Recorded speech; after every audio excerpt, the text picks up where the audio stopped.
Hello everybody and welcome. I hope everybody's finding well. Today I'm going to be talking to you about stress, a silent killer. Now before I do, what I'd like to do is just make you aware of that I've made a 13-point topic and that will give you 13 ways to reduce stress, 13 ways to, it's like a stress buster that you can use in your life that will help you to reduce stress. Now, it's totally free. There's nothing that you have to pay. All you need to do is go down to the link down below, the description box down below. There you will find a link.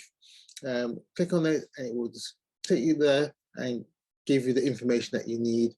And it will show you 13 simple ways that you yourself can employ in your everyday life. Now, there's more than that.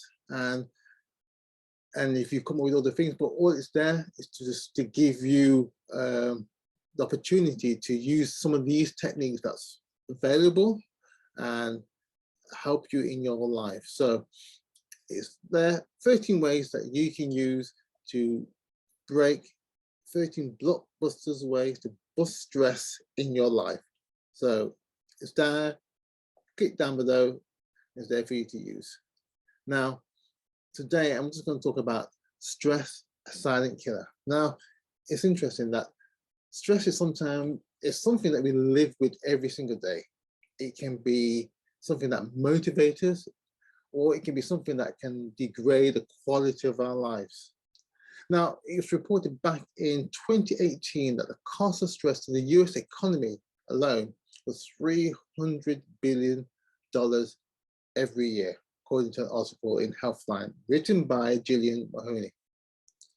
Now, there was a report done from Cigna for the UK economy that the biggest illness was an expenditure to the NHS was stress, and that was the cost of over £11 billion in 2018. Now, there was a follow report by another group, and they said that the cost to the UK economy was £34.9 billion. So that was done by the Centre for Mental Health. So there is significant amount of money that is connected to stress or stress-related diseases, illness to people. And the thing is, it's not reducing, it's on the increase. And it's not just affecting adults now, it's across the whole board. Young children, young adults. So the question that we should be asking ourselves is, what can I do? What are some of the signs that I can maybe spot that may be happening in my life or people that are close to me that I know? What are the fingerprint of this silent killer? And many times it's things that we just take for granted, not realizing that it could be the onstart of something much more than we even realize. Because stress is something that you can't always spot straight away. It's not visible, it has no odor, sometimes you just realize what's happened after the event or you're in the midst of it. So I'm just going to quickly touch upon some things. And the first one is maybe a lot of us can maybe relate to in some ways, is headaches. Sometimes you will have, there's headaches, a simple headache, and there's headaches of a migraine, and sometimes there's absolutely mind-bending headaches. Some people have told me they have headaches so bad that they're unable to get out of bed for some mornings, and and it will last for a couple of hours, and maybe even a day for some people. who've had some of these headaches that it's just incredible that headaches can almost paralyze people with so much pain. So a very simple one, but it's one that, again, affects a lot of people that we just take for granted as meaning nothing, but it could be a lot, again, stress related. The second one is stomach.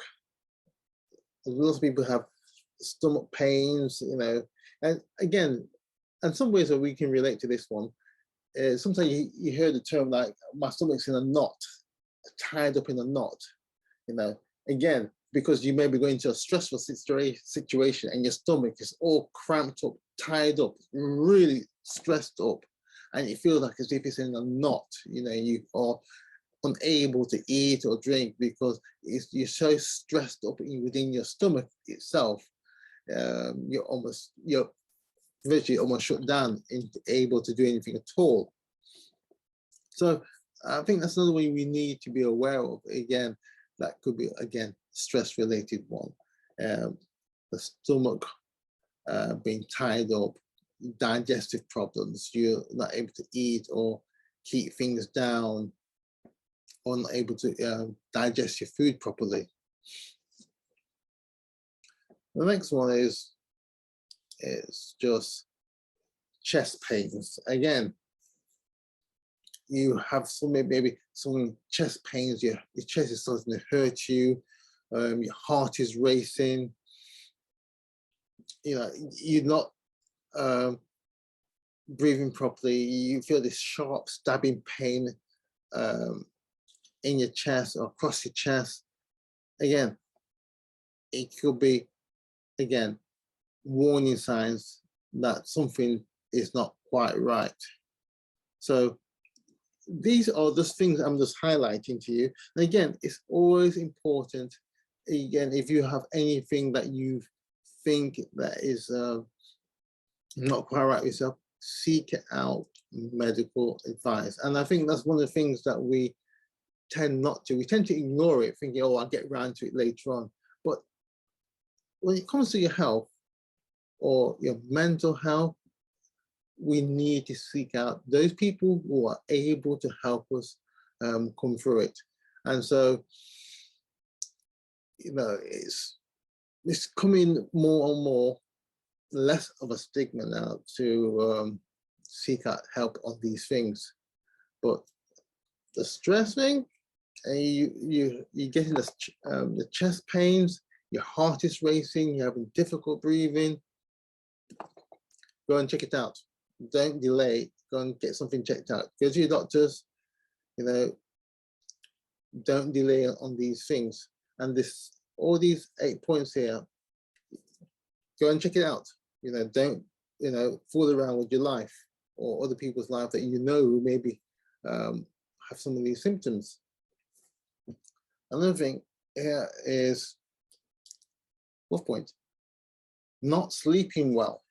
You know, you may be unable to have a good night's sleep, depending on how much sleep you need, and you have a rough idea how much sleep you do need. It varies to people, individuals, but if you're waking up and you're unable to sleep, you're tossing and turning, you're waking up in a cold sweat, you're stressing out over something that's happened in your life or an issue that you're going through,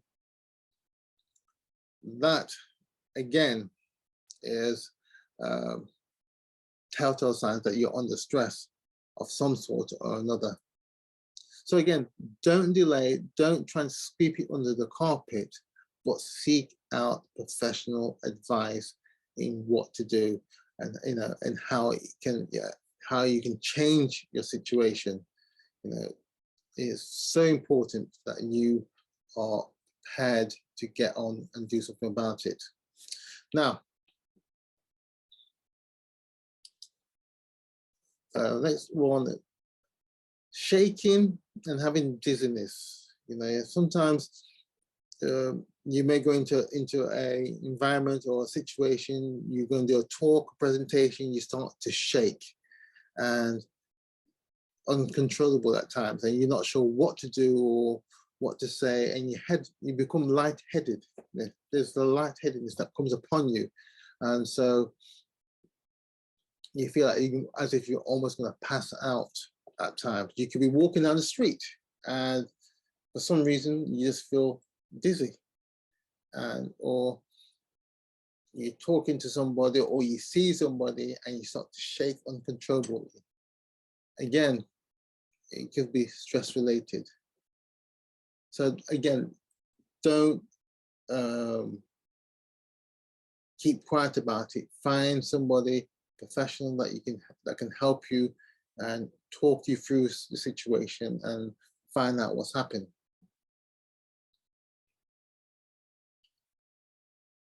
Number 6, jaw clenching.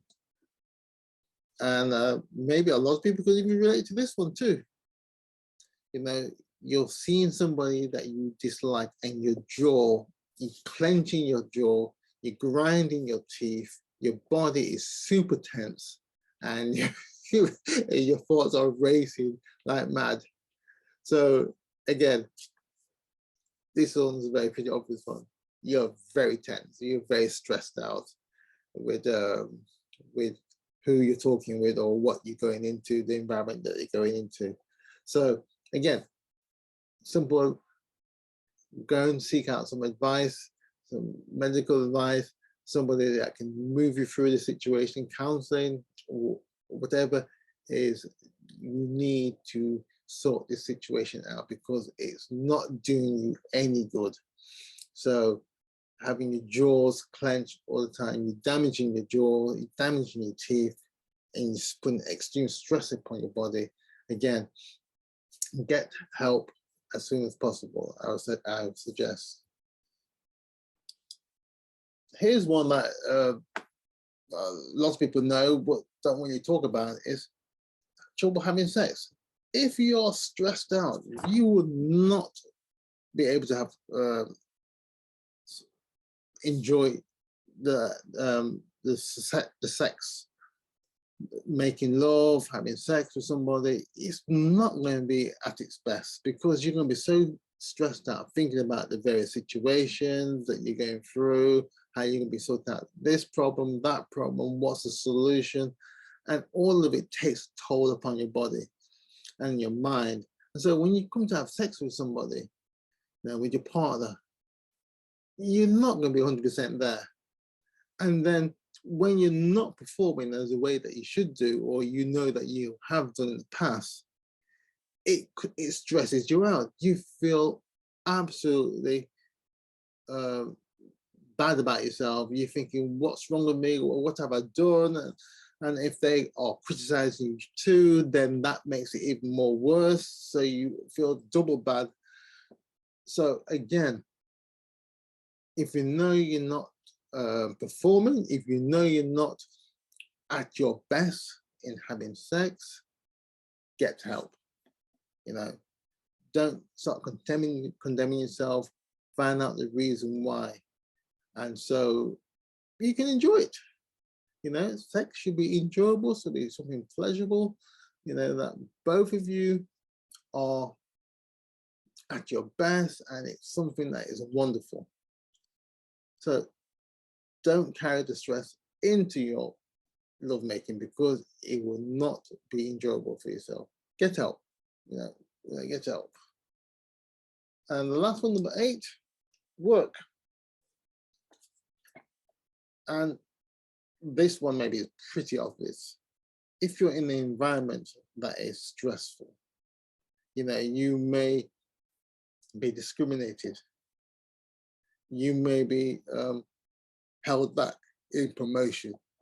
Your boss may not appreciate you. Your colleagues that you work with may not like you.